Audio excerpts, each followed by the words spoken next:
चुड़ैल का गुलाम। बहुत समय पहले एक शहर में बहुत बड़ी बड़ी दुकानें हुआ करती थी। फिर अचानक उस शहर में चोरियां होने लगी।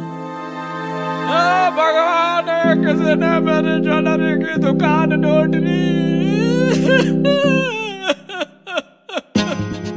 असल में ये चोरियां उसी शहर के बाहर एक पुराने खंडर में रहने वाली बूढ़ी चुड़ैल करवा रही थी।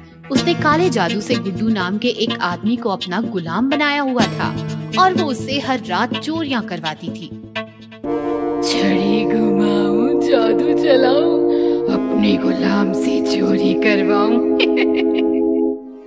इस तरह चुड़ैल रोज रात को अपने गुलाम से चोरियां करवाती थी। एक दिन उस शहर के पुलिस कमिश्नर ने जय दीक्षित नाम के एक पुलिस वाले को बुलाया और कहा, जय, शहर में बहुत चोरियां हो रही है। मैं चाहता हूँ तुम जल्द से जल्द चोर को पकड़ो। आप चिंता मत कीजिए सर, चोर जितना भी चालाक हो एक न एक दिन पकड़ा जरूर जाता है। और फिर जय ने चोर को पकड़ने के लिए प्लानिंग शुरू कर दी। उसने शहर के सभी बड़ी दुकानों के बाहर पुलिस वाले खड़े कर दिए। अब देखता हूँ वो चोर कैसे बच के जाता है। जैसे ही रात हुई, चुड़ैल का गुलाम चोर बाजार आया। यहाँ तो हर दुकान के बाहर पुलिस वाले खड़े हैं।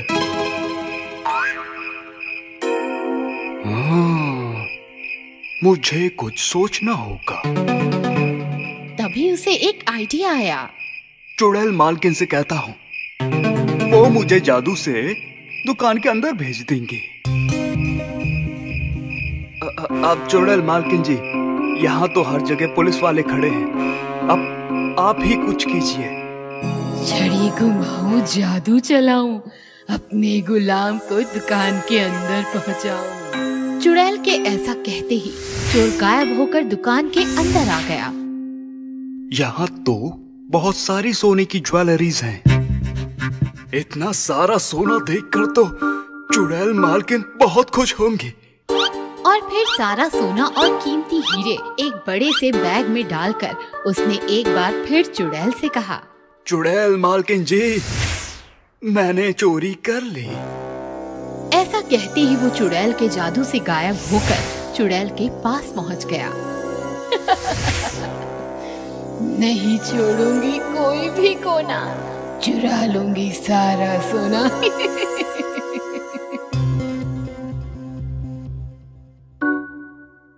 दूसरी तरफ जय को लगा कि चोर चोरी करने आया ही नहीं, लेकिन जब सुबह सब दुकानें खुली तब पता चला कि सेठ धनी राम की दुकान पर से ये सब चोरी हो गया है। मेरा दुकान है और मेरा सारा सोना चोरी हो गया। ये सब देखकर जय को कुछ समझ नहीं आया।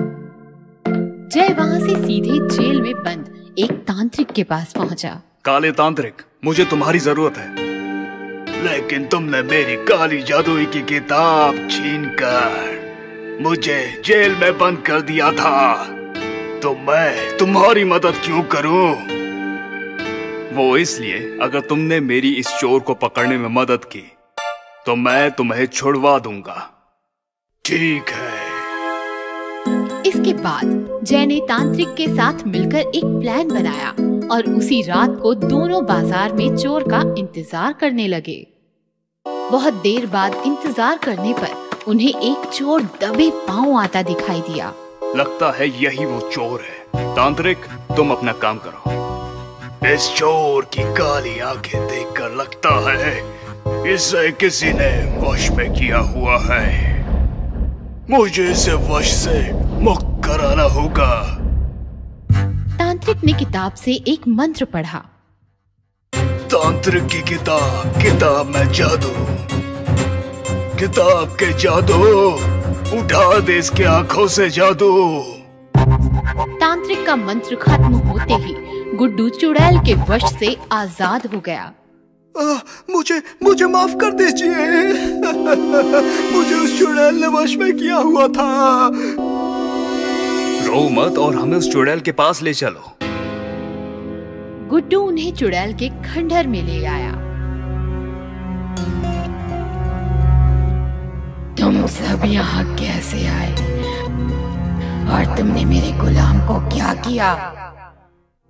तुम्हारा गुलाम अब आजाद है और अब तुम काले जादू और चोरी करने के जुर्म में जेल जाओगी। तांत्रिक, इस बूढ़ी चुड़ैल पर ऐसा मंत्र मारो कि ये कभी कोई जादू ना कर सके। तांत्रिक, तांत्रिक, चुड़ैल, चुड़ैल, बूढ़ी चुड़ैल का जादू हमेशा के लिए फेल। इस तरह इंस्पेक्टर जय ने एक तांत्रिक की मदद से गुड्डू को चुड़ैल के जादू से आजाद करवाया और चुड़ैल का जादू हमेशा के लिए बंद करवाकर उसे जेल में बंद कर दिया।